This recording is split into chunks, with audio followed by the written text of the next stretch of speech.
नमस्कार, आपका स्वागत है दोस्तों। भगवान श्री हरि विष्णु जी ने नारद जी को मनुष्य के ऐसे 3 लक्षणों के बारे में बताया है। यदि किसी के अंदर यह 3 लक्षण होते हैं तो वह मनुष्य जीवन में कभी दुखी नहीं रहता है। मृत्यु के पश्चात उसे मोक्ष की प्राप्ति होती है और वह कभी नरक में नहीं जाता है।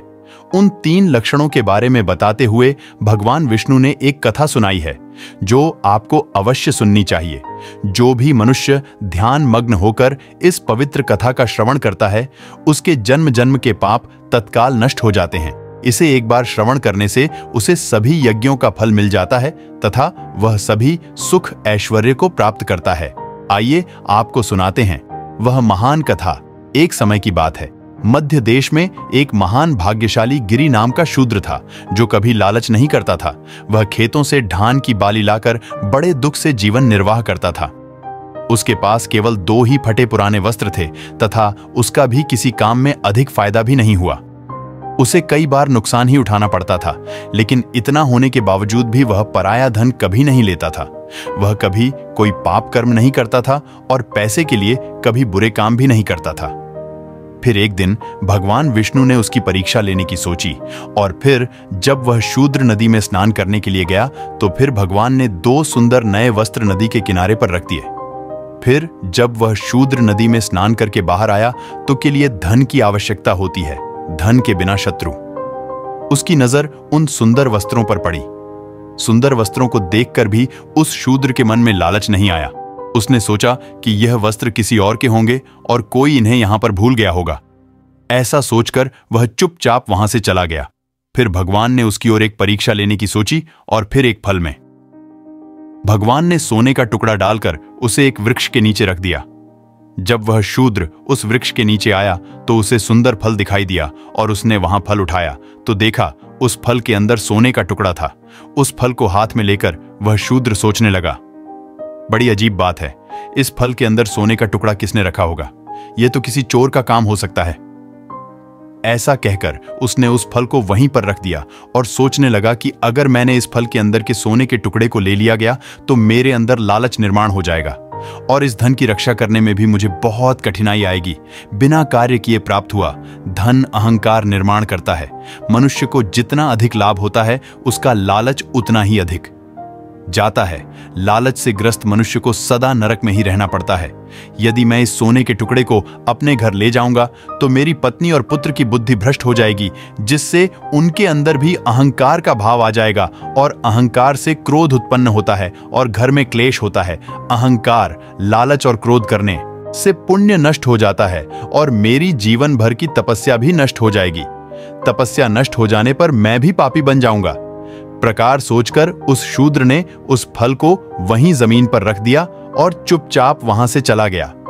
उस समय आकाश से सभी देवता उस शूद्र के व्यवहार को देखकर उसकी प्रशंसा करने लगे।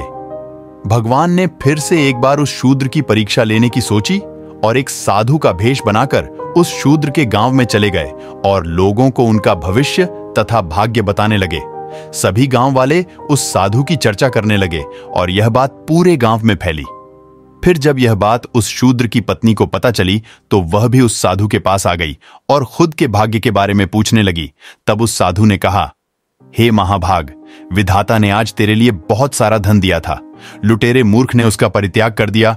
उसने उस धन को वहीं पर फेंक दिया। तेरे घर में धन की बहुत कमी है। तेरा पति जब तक जीवित रहेगा तब तक तुझे दरिद्रता ही भोगनी पड़ेगी। इसमें तनिक भी संदेह नहीं है। हे पुत्री, तू अभी अपने घर पर जा और अपने पति को उस पेड़ के नीचे मिले धन के बारे में पूछ।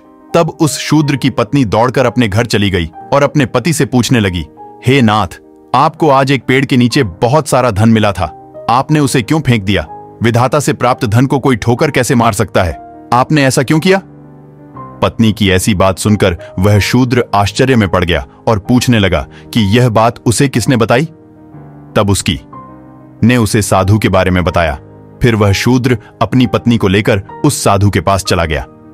साधु के पास जाकर शूद्र ने उस साधु से पूछा, हे साधु, आपको यह बात कैसे पता चली? तब वह साधु बोले, हे तात, तुम्हें आज बहुत सारे धन की प्राप्ति हो गई थी। ईश्वर ने तुम्हारी गरीबी दूर करने के लिए तुम्हें एक फल के अंदर रखकर सोने का टुकड़ा प्रदान किया था। तुमने ईश्वर का अपमान करते हुए उस सोने के टुकड़े को फेंक दिया। तुमने आखिर ऐसा क्यों किया?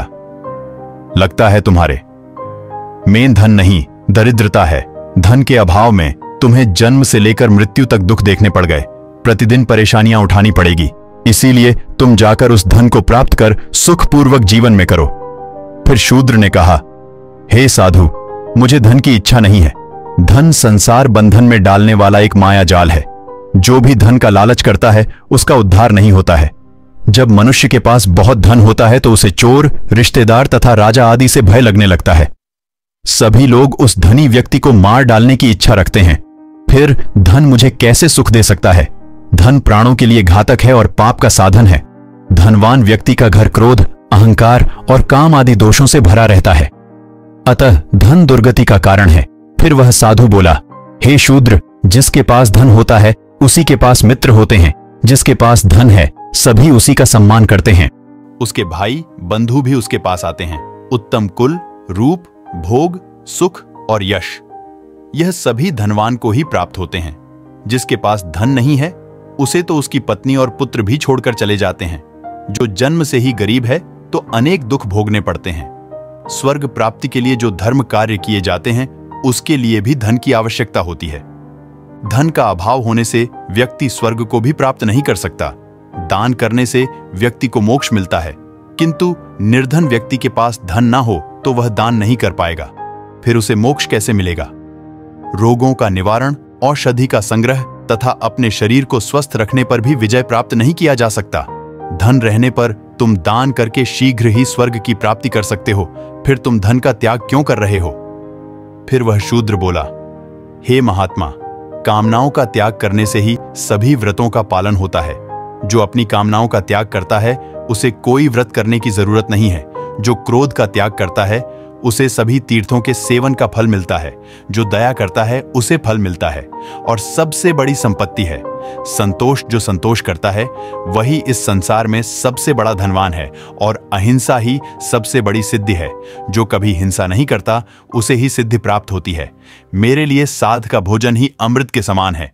उपवास मेरे लिए उत्तम तपस्या है और संतोष मेरे लिए सबसे बड़ा भोग है और कीड़ी का दान ही मुझ जैसे व्यक्ति के लिए महादान है। मेरे सामर्थ्य के अनुसार मैं जो भी दान करता हूं वही सर्वश्रेष्ठ दान है। पराई स्त्री और पराया धन मिट्टी के ढेले के समान है। साधु जी, इसी कारण से मैंने उस धन को नहीं लिया। मैं आपको सच सच बताता हूं, कपड़े पर कीचड़ लगाकर उसे धोने से अच्छा है कि कीचड़ से दूर ही रहे। उसी प्रकार से पराया धन कीचड़ के समान है। उसे अपने शरीर को लगाकर मैं अपने शरीर को गंदा क्यों करूं? उस शूद्र के द्वारा इतना कहते ही आकाश के सभी देवता अत्यंत प्रसन्न हुए और उसके सिर पर फूलों की वर्षा करने लगे। तुरंत ही आकाश से एक विमान उतर आया जिसमें देवता बैठे हुए थे।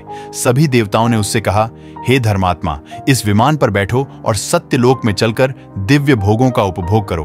तुमने जीवन में बहुत पुण्य किए हैं, इसीलिए तुम अनंत काल तक सत्यलोक में निवास करो। यह दृश्य देखकर वह शूद्र उस साधु की तरफ देखकर बोला, हे साधक, आप कौन हैं? आपको मेरे बारे में इतना सब कुछ कैसे पता चला? आप अवश्य ही कोई देवता है। आप इस साधु के भेष में भगवान विष्णु, शिव तथा ब्रह्मा हैं। कृपया आप मुझे अपने असली रूप का दर्शन दे दो।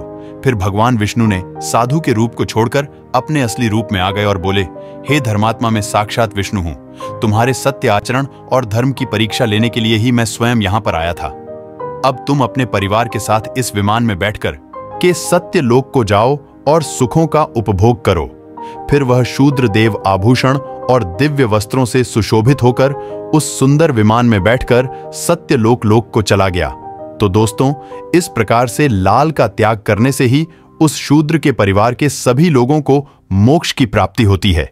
जो भी मनुष्य लालच का त्याग करके संतुष्ट रहकर जीवन व्यतीत करता है वह निश्चित ही मोक्ष को प्राप्त करता है। उम्मीद है आपको यह कथा पसंद आई होगी। वीडियो को लाइक जरूर करें और कमेंट में जय श्री कृष्ण अवश्य लिखें। साथ ही इस चैनल को सब्सक्राइब करें ताकि ऐसी ही ज्ञानवर्धक जानकारी आपको मिलती रहे। धन्यवाद।